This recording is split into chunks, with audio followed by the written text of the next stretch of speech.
السلام علیکم۔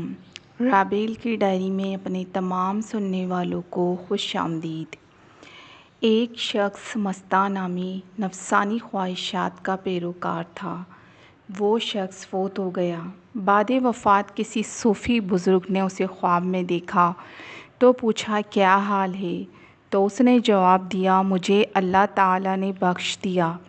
پوچھا کس سبب سے؟ کہا میں نے ایک مجلس میں شرکت کی۔ حضرت شیخ محدث دہلوی رحمۃ اللہ تعالیٰ علیہ نے مجلس میں درود پاک پڑھا۔ جب اہل مجلس نے سنا تو انہوں نے بھی درود پاک پڑھا تو اللہ تعالیٰ نے درود پاک کی برکت سے ہم سب کو بخش دیا۔ اعمال نہ دیکھے یہ دیکھا محبوب کے کوچے کاہے گدا، مولا نے مجھے یوں بخش دیا سبحان اللہ سبحان اللہ۔ تو آئیے ہم بھی ایک بار محبت سے عاجزی سے درود پاک پڑھ لیتے ہیں۔ صلی اللہ تعالی علی محمد صلی اللہ علیہ وآلہ وسلم۔ آج کی کہانی ہمیں نمرہ احمد سنائیں گی، تو آئیے انہی کی زبانی سنتے ہیں۔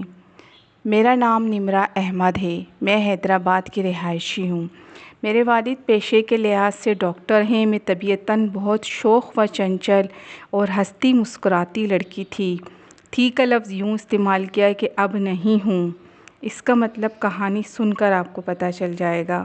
امی عادت کے لحاظ سے خاموش طبیعت کی تھیں۔ ابو کلینک چلے جاتے۔ اکلوتی اولاد ہونے کی وجہ سے گھر میں سناٹے کا راج ہو جاتا۔ میں اچھل کود اور شور شرابہ پسند کرتی تھی۔ میرا ننیال کراچی میں تھا اور ددیال میں صرف ایک تایا تھے جن کی فیملی سعودیہ میں مقیم تھی۔ میں محلے کے بچے جمع کر کے شور شرابہ کرتی رہتی۔ امی کو میرا کسی کے گھر جانا پسند نہیں تھا، لیکن میری ضد کی وجہ سے دوسرے بچوں کو گھر بلا کر کھیلنے پر راضی ہو جاتیں۔ امی کہتی تھیں لڑکیوں کے معاملے میں کسی پر اعتماد نہیں کیا جا سکتا، اسی لیے مجھے ہر وقت نظروں کے سامنے رکھتیں۔ خیر میں ان کی سوچ، نظریے اور منطق سے لاپرواہ اپنی دنیا میں مگن رہتی۔ اس وقت میں 7 کلاس میں تھی جب میری کلاس میں نیلم فرحان کا ایڈمیشن ہوا۔ نیلم کے والد سرکاری ملازم تھے۔ ملازمت کے سلسلے میں تبادلہ ہوا۔ وہ حیدرآباد آ بسے۔ نیلم شکل و صورت کی بہت حسین تھی، نام کی طرح نیلی آنکھیں تھیں اور اخلاق کی بھی بہت اچھی لڑکی تھی۔ میں نے اپنی ہنسمکھ طبیعت کے باعث اس سے جلد دوستی کر لی۔ وہ تھوڑی خاموش مزاج تھی، لیکن میری ہنسمکھ طبیعت سے وہ بہت خوش ہوتی اور کہکہے لگاتی۔ ہم دونوں کی دوستی میں اتنی شدت پیدا ہو گئی کہ کسی دن اسکول کی چھٹی ہو جاتی تو ایک دوسرے سے ملنے کو بے قرار ہو جاتے۔ میں مذاق میں کہتی کاش میرا کوئی بھائی ہوتا تو میں بھابھی بنا لیتی۔ وہ بھی ہنس کر کہتی ہم بھی 3 بہنیں ہیں، ہمارا کوئی بھائی نہیں ہے، ورنہ تم ضرور میری بھابھی بن جاتی۔ ہمارے گھروں میں فاصلہ تھا، لیکن ایک دوسرے کی فیملیز سے اچھا تعارف ہوا اور ہمارے درمیان رابطہ پیدا ہو گیا۔ چھٹی والے دن کبھی وہ ہمارے گھر آ جاتی، کبھی میں اپنے ڈرائیور کے ساتھ ان کے گھر چلی جاتی، صبح سے شام تک گزار کر آ جاتی۔ امی میرے بارے میں بہت حساس تھیں، کہیں آنے جانے نہیں دیتی تھیں، لیکن نیلم کی امی اور بہنوں سے مل کر مطمئن ہو گئیں۔ نیلم میرے گھر کا حصہ بن گئی۔ ہماری گاڑی تھی، ڈرائیور کے ذریعے اسے بلا لیتی۔ حسنین انکل ہمارے قابل اعتماد ڈرائیور تھے، وہ بھی ہماری دوستی کو دیکھ کر ہنستے اور بیٹیوں کی طرح ہمیں دعائیں دیتے۔ زندگی کے رنگ تتلی کے پروں کی طرح ہاتھوں پہ رنگ چھوڑ کر چلے گئے۔ ہم اسکول اور کالج سے فارغ ہو گئے، لیکن ہماری محبت اور دوستی قائم رہی، بلکہ وقت کے ساتھ ساتھ اس میں شدت آتی رہی۔ وہ لمحات یاد کروں تو آنکھوں سے آنسو نہیں رکتے۔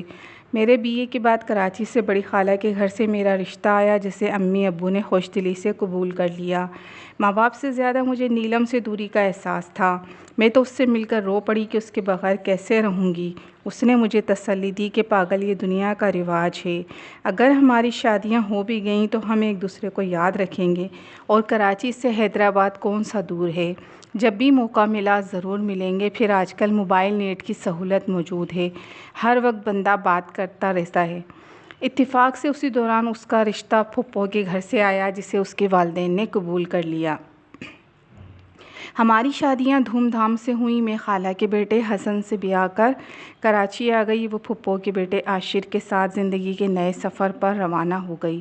میں نے بھی دل کو سمجھا لیا کہ فون جیسی سہولت موجود ہے، گھر کی گاڑی ہے، ہر ویکینڈ پر حیدرآباد آ جاؤں گی۔ میں جو سوچتی تھی شادی کے بعد ہر ویکینڈ حیدرآباد میں گزاروں گی، فون پر نیلم سے لمبی لمبی باتیں کروں گی، سب خواب و خیال ہو گیا۔ میری شادی کے 15 دن بعد ہی خالہ جان کا ہارٹ اٹیک سے انتقال ہو گیا۔ حسن گھر میں سب سے بڑے تھے، چھوٹی 2 نندیں، ایک دیور، اتنے بڑے گھر کی ساری ذمہ داری مجھ پر ایسی پڑی، میں شوق و چنچل لاوا لڑکی ایک ذمہ دار خاتون خانہ بن گئی۔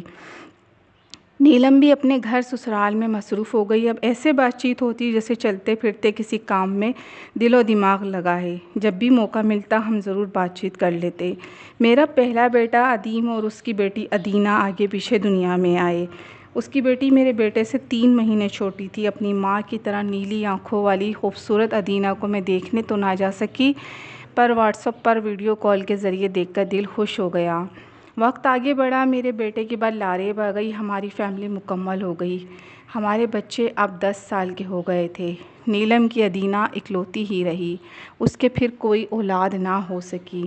مجھے بہت اچھی طریقے سے یاد ہے، رمضان المبارک کا آخری روزہ تھا۔ رات سے ہی میرا دل بہت پریشان تھا۔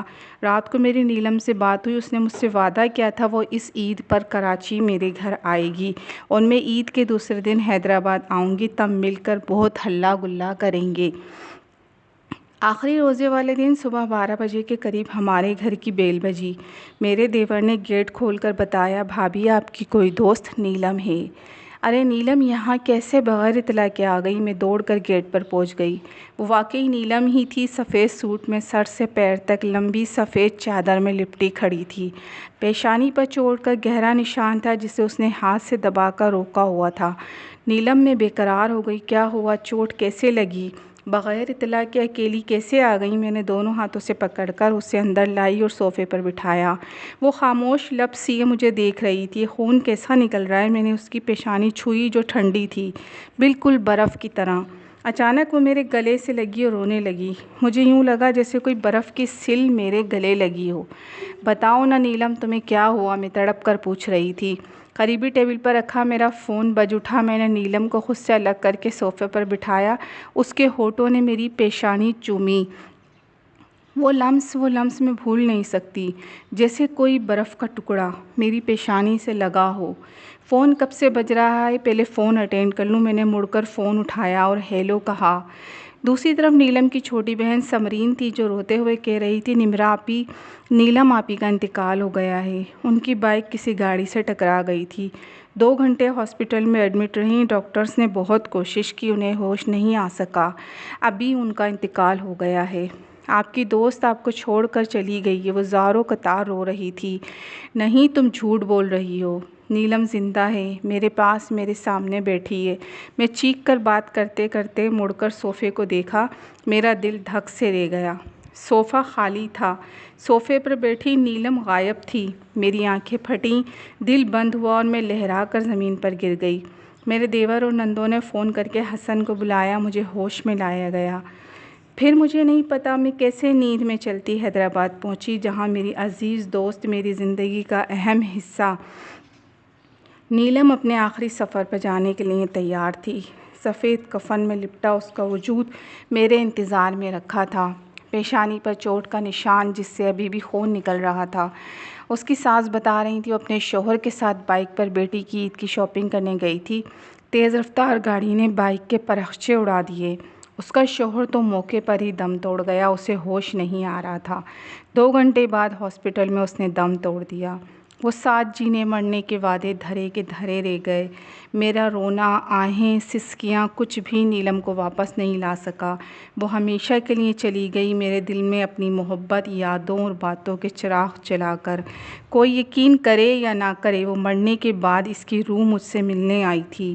میرا دیور اس کا گواہ ہے، اسی نے دروازہ کھولا تھا۔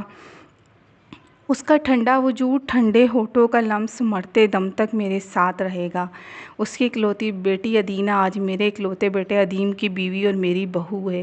جب بھی ادینہ کو دیکھتی ہوں لگتا ہے میری نیلم ہنستی مسکراتی میرے ساتھ ہے۔